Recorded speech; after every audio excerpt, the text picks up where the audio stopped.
you know that you really had it? I didn't know it till I got the checker flag.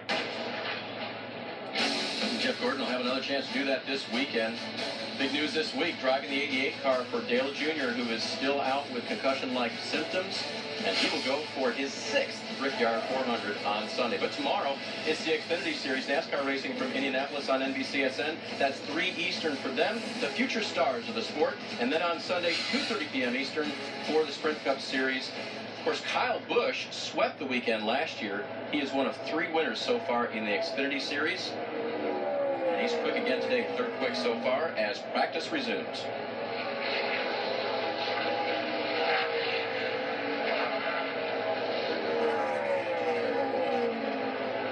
Getting those cars cranked up down the backstretch and then through 3 and 4. DJ, what's the feeling like coming off this corner for the first time lap? Well, you really got to get yourself up to speed. So exiting turn 3 and then making a good entry into 4 to where you can get back to the throttle is paramount. If you're going to make a good lap and really get things up to speed, getting these Xfinity cars up to speed, you really have to leave the pit area and the access road and make sure that when you're getting onto the back straightaway that you've got your car up to full speed. And the whole key is the exit of turn 4, making sure you're in the gas, and once you go to the gas that you're able to hold it wide open. A little less horsepower, a little different setup than the Sprint Cup cars, so they do drive differently. This car will have to come back to the garage area. Ross Chastain being posted by NASCAR for not having the hose hooked to the aqueduct. So Marty told us earlier they are required to run one opening, if you will. It's called an aqueduct in the right rear window on the side of the car, but you got to have a hose hooked up to it because it's for the driver. Yeah, it's for the driver, and you know, it's for a reason. And if you're going to do it, make it so that everybody does it and utilizes that opportunity. But nicely getting underneath Todd Peck there in the 15 car. Todd's first visit to the Indianapolis Motor Speedway. This will be Ross's 2nd. He's the veteran on the Johnny Davis Racing Group because Garrett Smithley and Ryan Preece have never raced here. Ross has all of 1 race on him.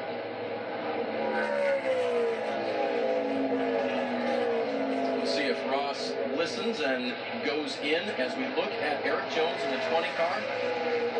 Soget this year has won 2 of the Dash for Cash races, and we might mention that Ty has won the bonuses. Ty Dillon has won a bonus, and if he wins the bonus on Saturday, he can automatically put himself into the Xfinity Series chase. He's really good on points right now, is Ty Dillon, but he's got that opportunity as well.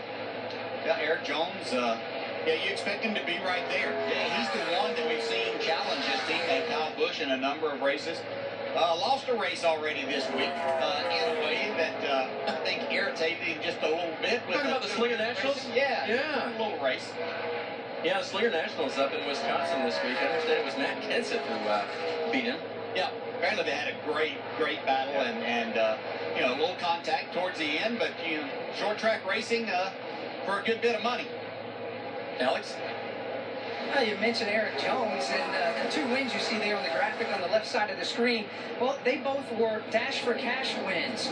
2 out of the 3 to this point. Of course, this is a Dash for Cash race as well tomorrow here at the Indianapolis Motor Speedway. So Eric Jones, that only brings out the best in him. Doesn't hurt to have a big check waiting at the end of things as well. But right now, as you see him on the screen coming down this long straightaway, he's complaining about the back end, wanting to swap ends with the front of the car when he goes into the corners, meaning very, very loose. That's something they've been working on here throughout this opening half an hour or so of practice. But Eric Jones, otherwise happy with the race car. So I guess my question to you guys is loose better than tight here in Indianapolis?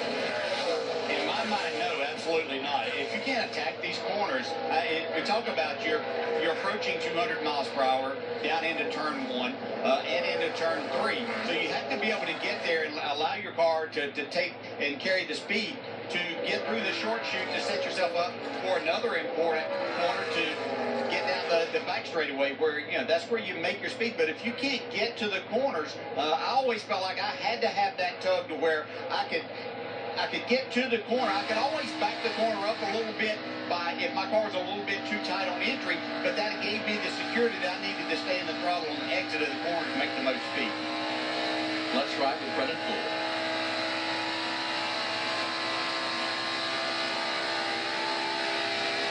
If Dale talks about, we talk about this all the time, turn 3 being different than turn 1. Look at it visually as you got into turn 3.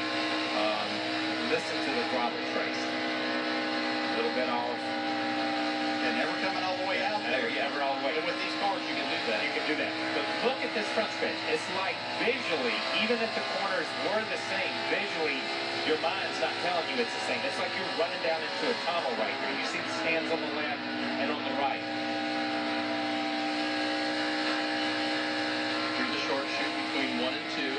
And then this exit's so important, DJ. Yeah, it really is. And there again, you're setting yourself up. You can drive off and give him what he did in turn 4 there, where he didn't come all the way out of the throttle. You know, as much speed as you can carry is good, but if you get down in there and you have to lift, then you've got yourself past a point that it's not going to do you any good to get back wide open because you've already slowed your momentum. And if you're in the race doing that type of thing, then the next thing you know, you've got 1, 2, or 3 cars driving by you on the straightaway. Brennan's first time here at the Indianapolis Motor Speedway. Got some counsel from Kyle Larson as you go inside with our 360 cam. And you can see, if he can turn his head this far, everything that's going on around Brennan Poole. Yeah, I love this camera. It's a little bit lower this week, so you can see out the side good. We saw out the hood, out the front a minute ago, but you see he lets it drift right out next to the wall and it goes away from the wall as we see it here. Very, very cool. Alex, repairs going on to the 4 car now? Yeah, Ross Chastain, he's out of the race car. The team's been over there working on it. Again, they black flagged him a moment ago because the hose was disconnected. So how difficult is it out there? How big of a difference is there when the hose is not connected? I don't know. I don't know which hose was off. I know there's a new rule or something, but no, we're just making practice laps here, and I think we did have a problem, but I'm not too worried about it. Just lacking a little bit of overall grip, really. Yeah, Ross Chastain leaning up against the race car. They continue to work inside it. How slippery is it out there on the track? We're hearing everybody here in the garage area talk about it. Yeah, I about busted my butt there in front of Brendan. They're coming out of 1. I was back wide open. Not really sure what's, we're just lacking a little bit of grip. Makes it really hard to race around people at a track this big. I really wish we were down the road a couple miles at the little track, but all in all, proud to have Dreamwater back on the car. They've got some guys coming in tonight, and they'll be here for the race tomorrow, so hopefully get a little more grip in this thing where I can stay on the gas, stay on that loud pedal a little bit longer, and have a good showing for them tomorrow. As hot as it is here inside these race cars, we've seen the thermometer around 120 or so degrees. Ross says, well, he didn't even really feel it. That's amazing. Well, I am going to say this, and I don't know how it affects these cars, but used to, NASCAR has given them a NACA to duct air inside the car into the driver or inside to change what the driver is feeling inside the car. Used to, we could put NACA ducts in those quarter windows, and it would change the pressure inside the car to outside and make the car faster in a straight line because it would take air off the spoiler and change the pressure inside to outside the car would change. Take air off the rear spoiler and give you faster straight line speed. So that's NASCAR. NASCAR has mandated this is for the driver. This is not a performance enhancement. So by being off, they have to make it equal for everybody. So you have to have a hose on it if you're going to have the NACA duct open. Driver's got to be comfortable if he's going to drive the Indianapolis Motor Speedway. Ross Chastain's crew going to work. We'll be back to Indy.